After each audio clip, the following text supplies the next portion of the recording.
El reloj de pared marcaba las 6 en punto cuando el segundero dio un salto seco, como si también él supiera que algo iba a romperse esa tarde. Yo estaba de pie en medio de la sala, sosteniendo el pastel de 3 leches con ambas manos.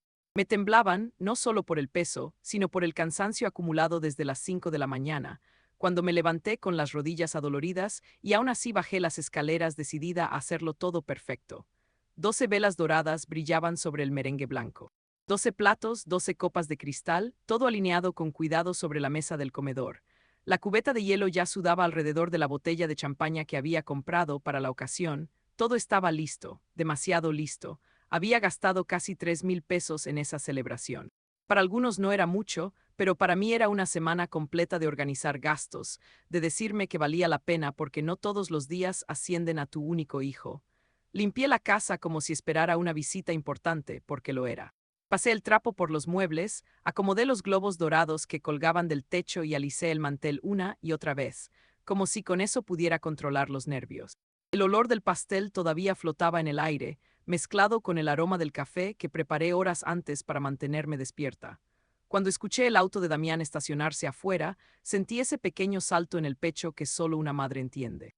Me acomodé el cabello con las manos, revisé que mi blusa estuviera bien planchada y respiré hondo antes de abrir la puerta. Él entró con paso rápido, pero no con la sonrisa que yo esperaba. Sus ojos recorrieron la sala, los globos, la mesa puesta, el pastel que yo sostenía como si fuera un trofeo.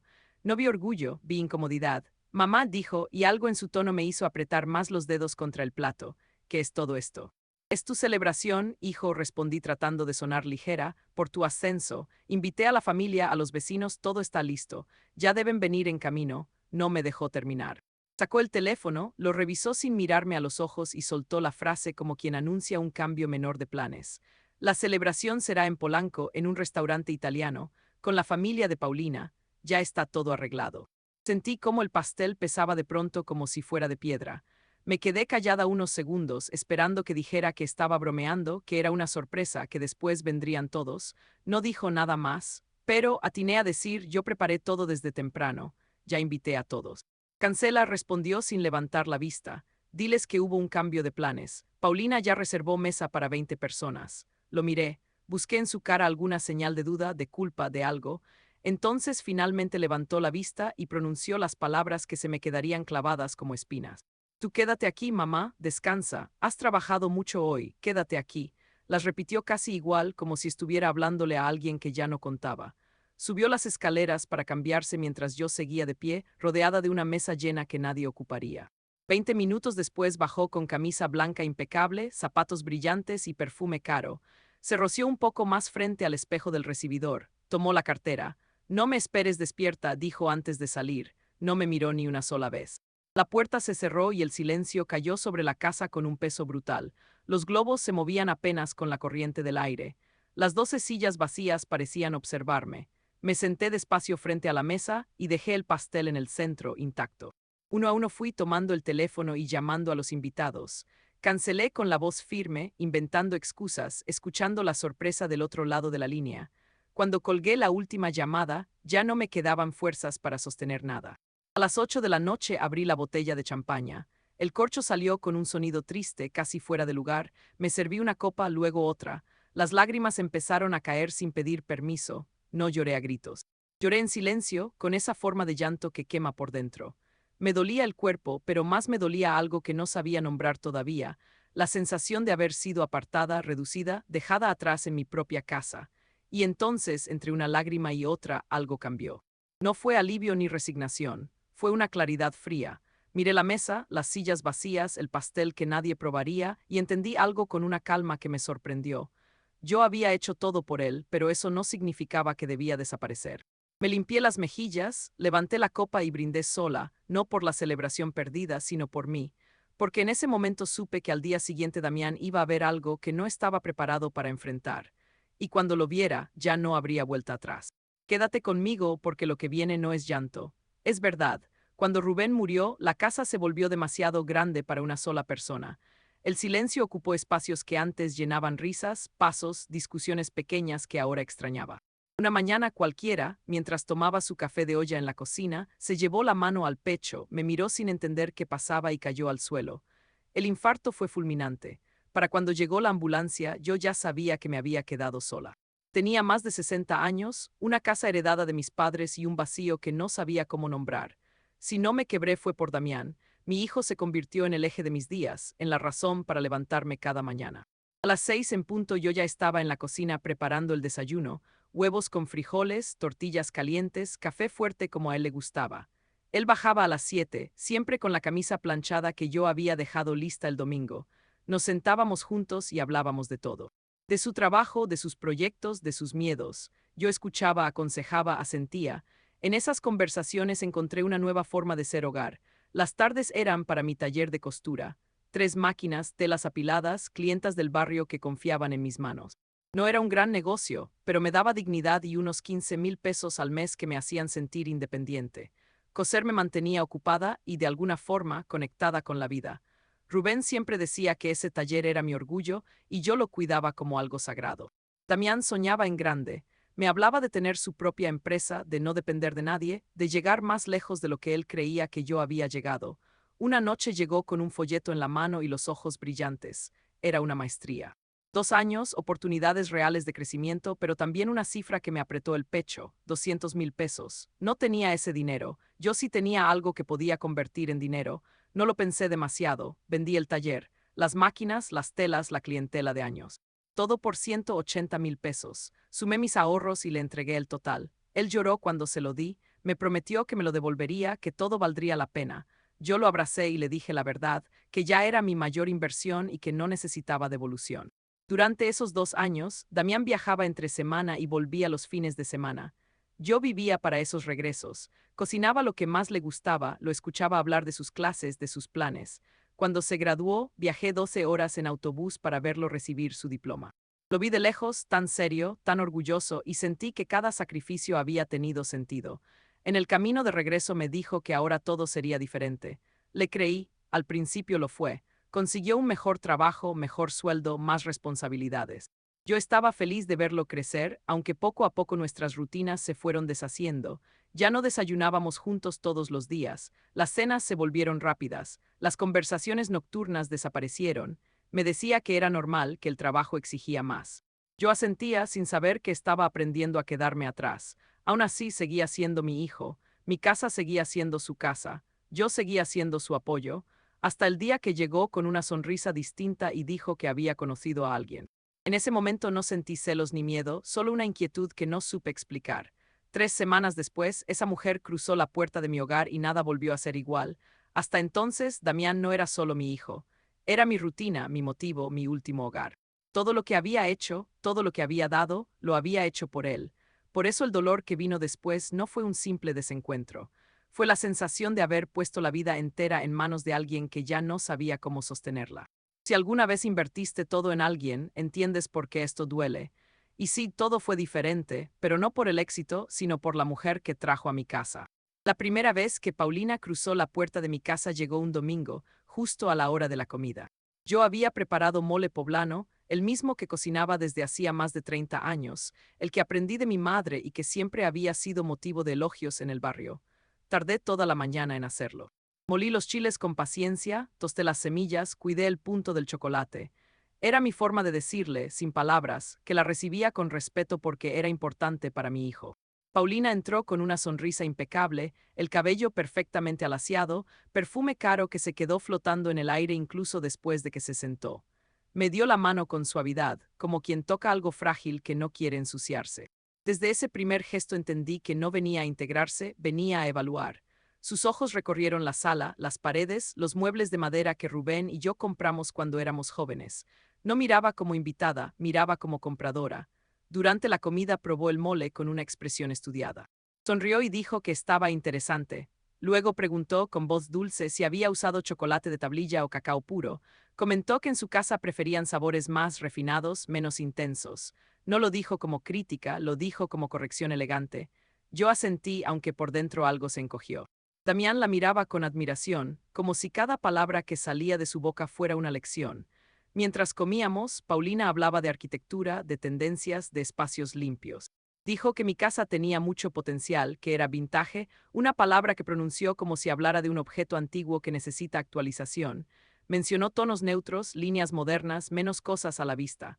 Cosas. Así llamó a mis recuerdos, a mis fotografías, a mi historia. Yo sonreí, pero sentí que cada frase era una pequeña invasión disfrazada de opinión.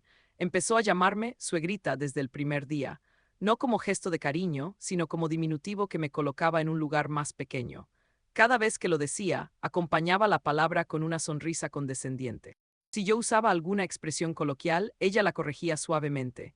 Si contaba una anécdota del barrio, ella la traducía a un lenguaje más adecuado. Todo era sutil, casi imperceptible, pero constante.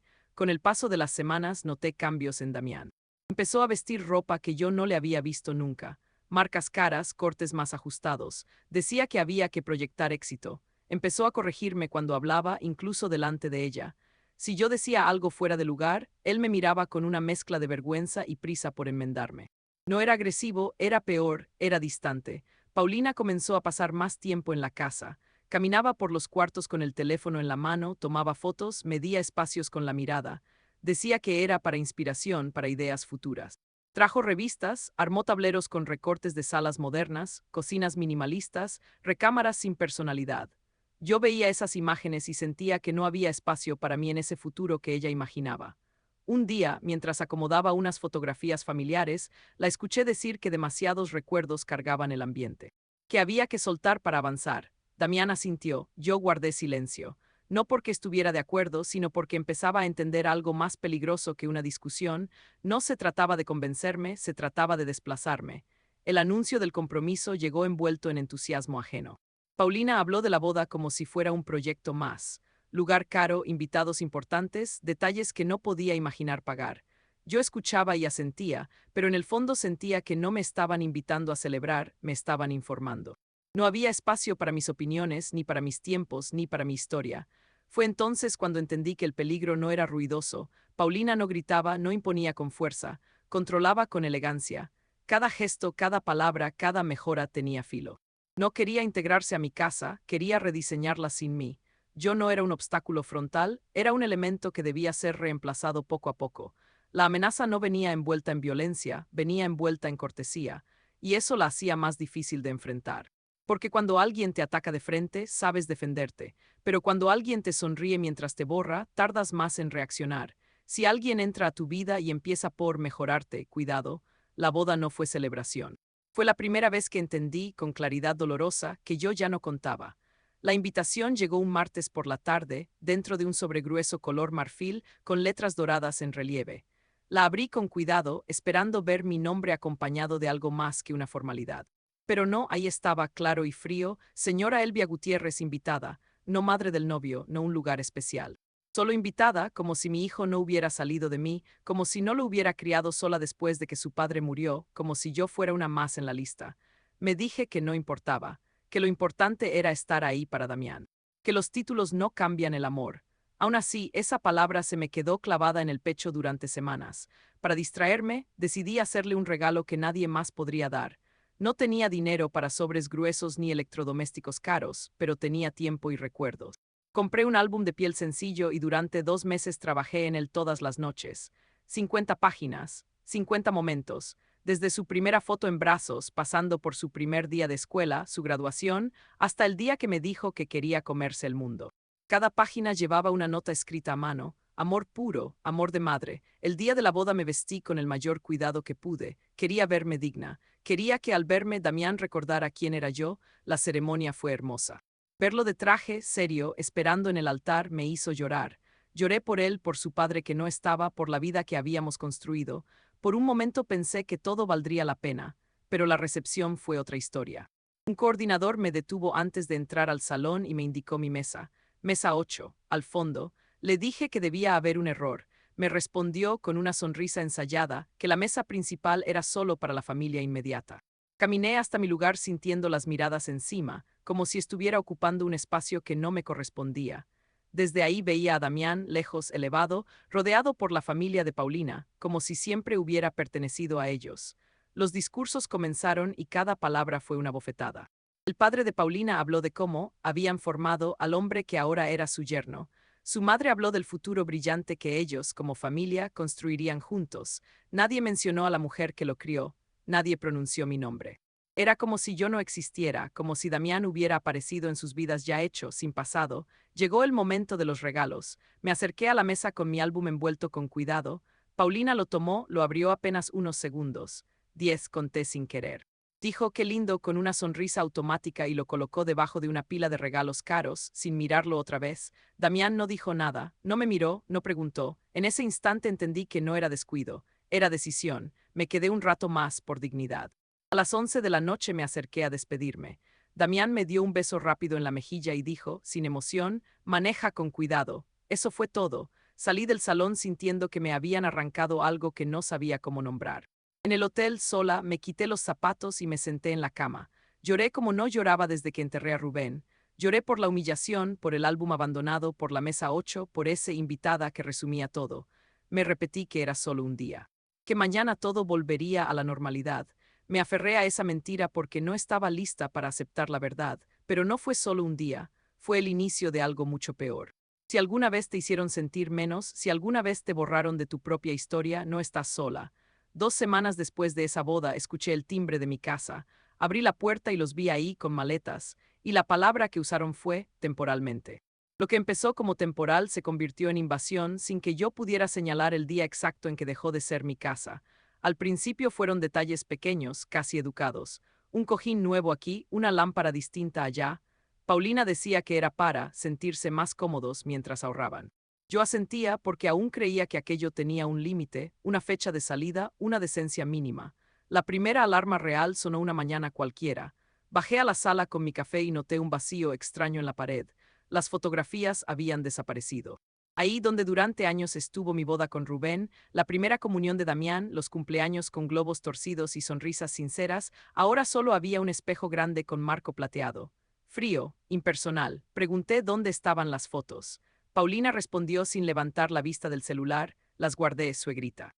Se veía muy cargado, así la sala respira mejor. Respira, como si mis recuerdos asfixiaran el espacio. Al día siguiente vi cajas en el pasillo.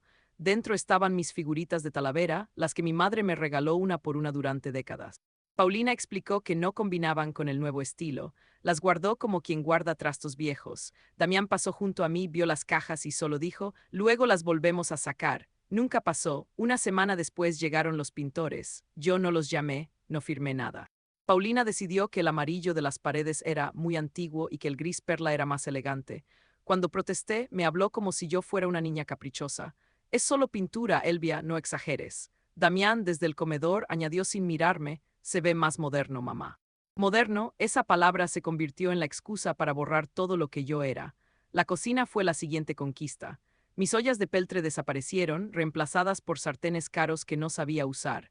Mi salero fue escondido porque, según Paulina, el sodio es peligroso a tu edad. Empezó a cocinar ella, quinoa, ensalada sin sabor, pollo hervido. Yo preparaba algo y veía cómo Damián apenas probaba.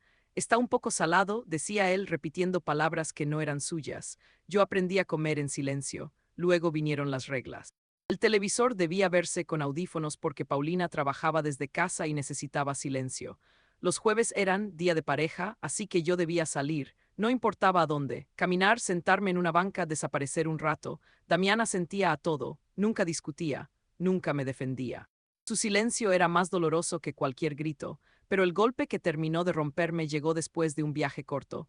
Fui a visitar a mi hermana 3 días. Al volver, subí a mi recámara y sentí que entraba en casa ajena.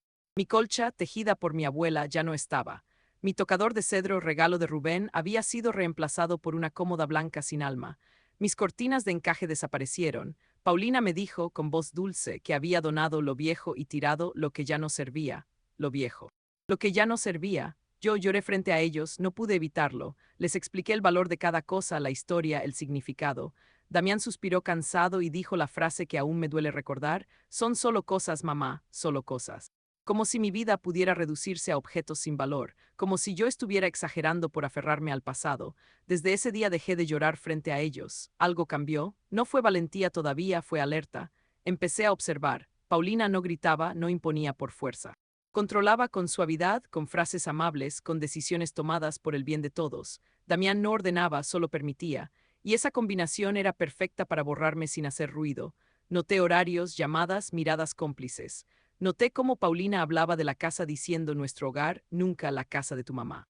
Noté cómo Damián repetía esas palabras sin pensar. Yo ya no era la dueña, era una presencia incómoda que había que administrar. El martes siguiente salí a la farmacia y olvidé mi cartera. Regresé rápido, sin hacer ruido. Al entrar escuché voces en la sala.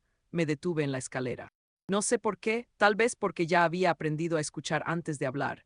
Y entonces oí esas dos palabras que me congelaron la sangre. Poder notarial. Paulina hablaba con su madre. Decía que con eso todo sería más fácil, que yo no entendería, que firmaría sin problema.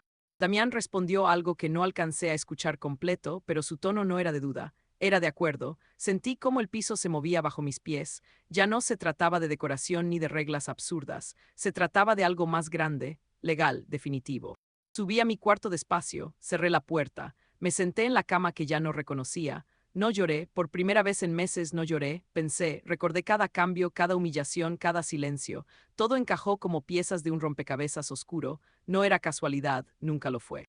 Si esto te está dando coraje, si sientes ese nudo en el estómago, espera, porque ese martes no solo recuperé mi cartera, recuperé algo más peligroso, la claridad, y cuando una mujer deja de dudar, ya no hay vuelta atrás. Me quedé inmóvil en la escalera, con la mano apretando la barandilla como si fuera lo único que me sostenía en pie. Paulina hablaba con su madre, Miriam, sentadas en la sala, con ese tono práctico que se usa para hablar de trámites, no de personas. Decían mi nombre como si yo no existiera, como si ya fuera un problema administrativo. El licenciado dice que con el poder notarial es suficiente, decía Paulina. Le decimos que es para agilizar lo de su pensión. Ella no entiende de papeles, va a afirmar. Sentí náuseas. El estómago se me cerró de golpe. ¿Y si sospecha? Preguntó Miriam. Paulina rió una risa corta, segura. Entonces activamos el plan B. El doctor Carranza nos debe favores. Un diagnóstico, demencia senil y listo. Damián queda como tutor legal. Todo es más fácil así. Las palabras demencia senil me atravesaron como una cuchilla. No era solo quitarme la casa. Era borrarme como persona, declararme incapaz, convertirme en alguien sin voz. Quise bajar las escaleras y gritarles, decirles que las había escuchado, pero el cuerpo no me respondió. Me quedé ahí, tragándome el asco, el temblor, la humillación más grande de mi vida. Cuando sentí que las piernas me iban a fallar, subí despacio, entré a mi cuarto y cerré la puerta sin hacer ruido. Me senté en la cama y respiré como pude. No lloré.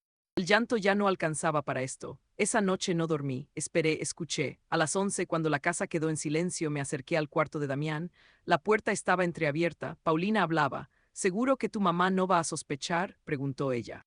No, respondió él después de unos segundos. Confía en nosotros. Hubo una pausa. Mi corazón latía tan fuerte que pensé que me delataría.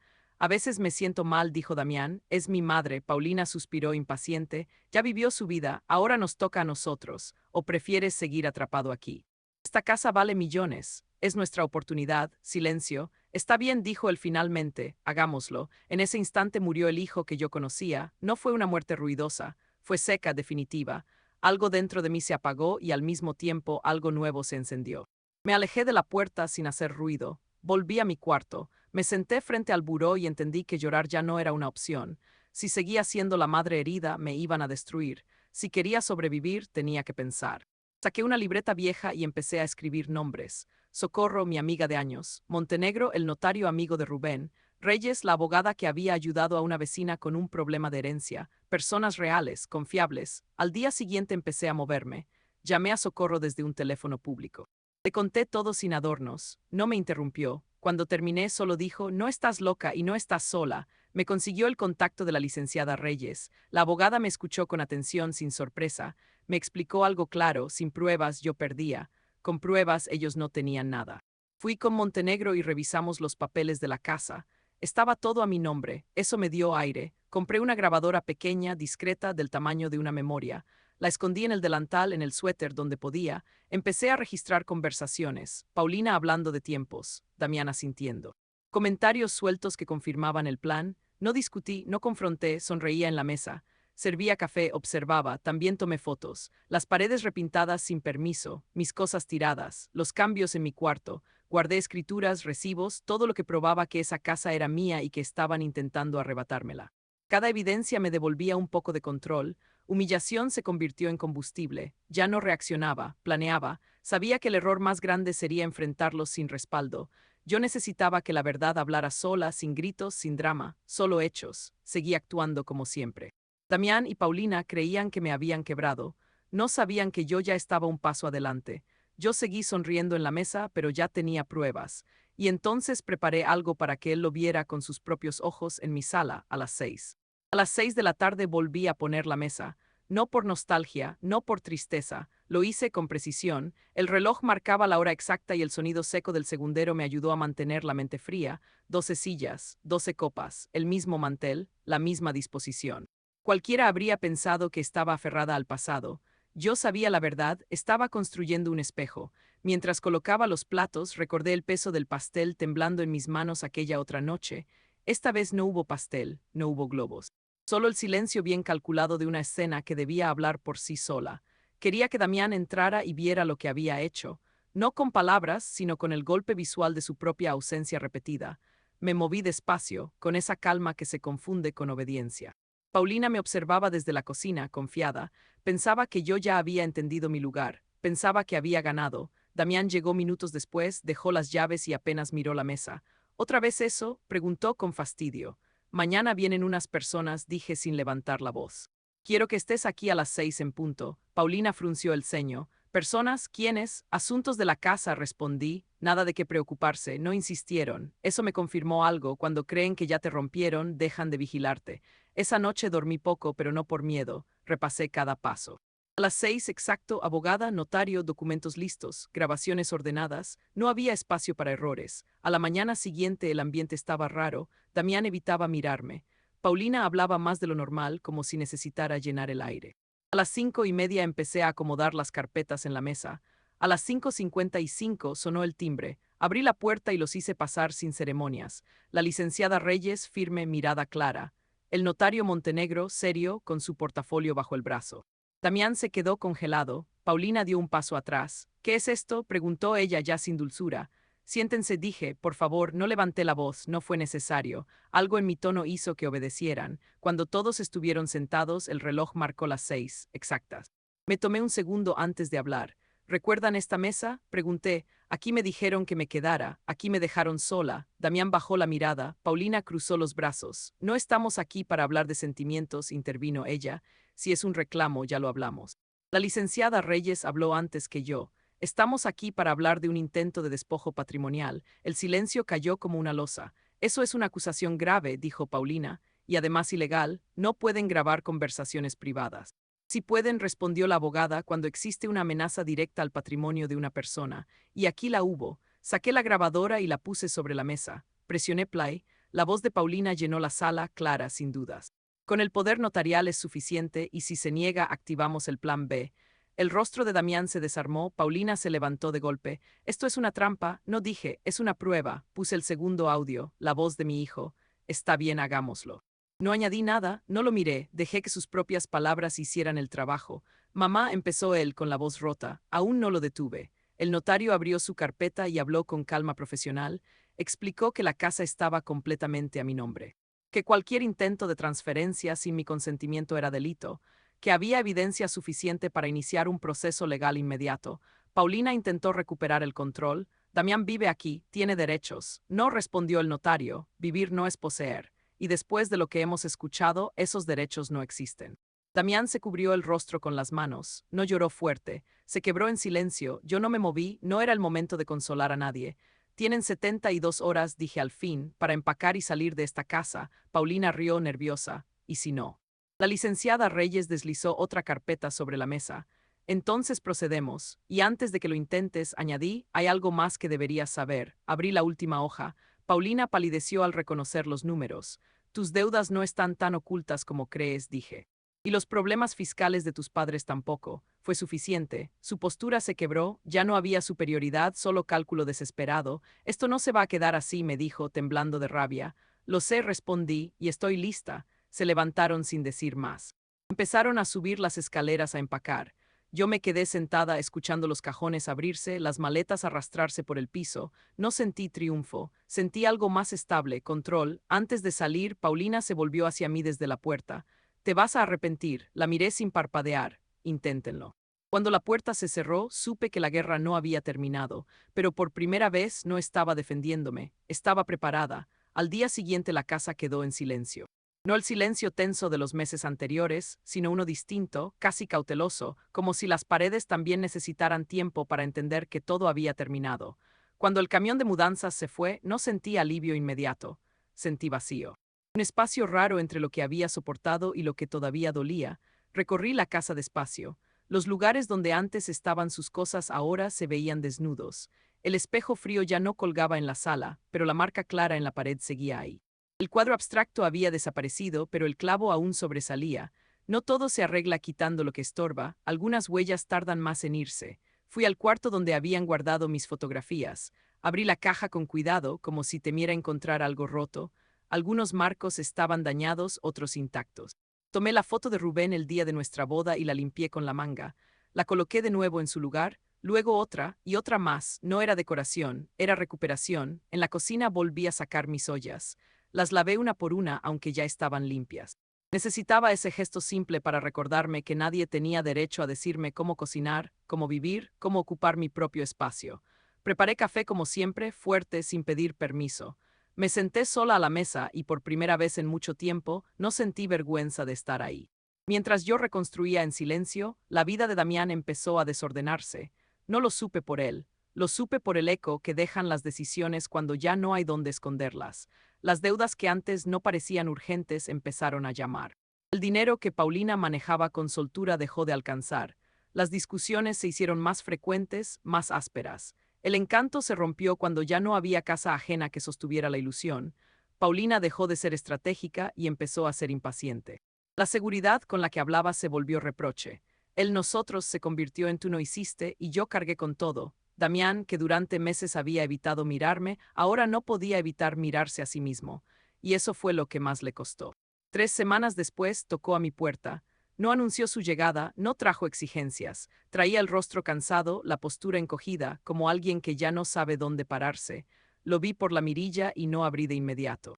No por castigo, sino porque necesitaba recordar algo importante. Ahora yo decidía. Cuando abrí no dio un paso adelante, esperó. Mamá dijo, solo quiero hablar, no lo abracé, tampoco lo rechacé. Me hice a un lado y le indiqué la silla más cercana a la puerta.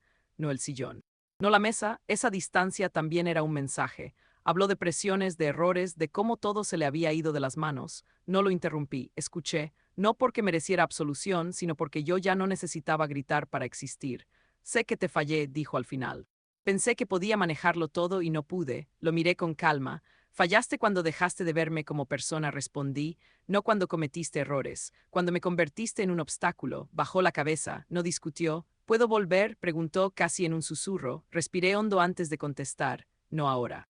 No fue venganza, fue claridad. El perdón no es un refugio cuando todo se derrumba, continué, es un proceso, y empieza cuando entiendes lo que hiciste, no cuando necesitas algo. Asintió con lágrimas contenidas. Se levantó despacio y se fue sin discutir. Cerré la puerta con firmeza, pero sin rabia. Esa fue la verdadera diferencia. Con el paso de los días, la casa volvió a sentirse mía, no perfecta, no intacta, pero honesta. Volví a colgar las cortinas que yo había cosido. Recuperé mi cuarto, aunque algunos objetos ya no estaban. Aprendí que no todo se recupera, pero sí se resignifica. Damián volvió a llamar menos seguido, con más cuidado. Yo contesté algunas veces, otras no, no porque no lo amara, sino porque amar no significa borrarse, nunca más. Entendí algo que no me enseñaron de joven. El amor que no pone límites se convierte en permiso, y el respeto que no se defiende se pierde en silencio. Un mes después, Damián volvió, no para pedir volver, para devolver. Traía un sobre con dinero. Parte de lo que me había quitado sin preguntarme. Lo dejé sobre la mesa sin abrirlo frente a él. Esto no compra nada, le dije, pero dice algo. Asintió, no pidió nada más. Cuando se fue me quedé sola en la sala. La misma donde me dijeron quédate como si fuera una orden. Sonreí apenas. Ahora esa palabra tenía otro peso. Quédate, me lo dije a mí misma. Quédate en tu casa, quédate en tu historia, quédate completa. Al día siguiente él lo vio todo, vio lo que perdió. Vio lo que rompió, y por primera vez entendió que yo ya no estaba dispuesta a desaparecer.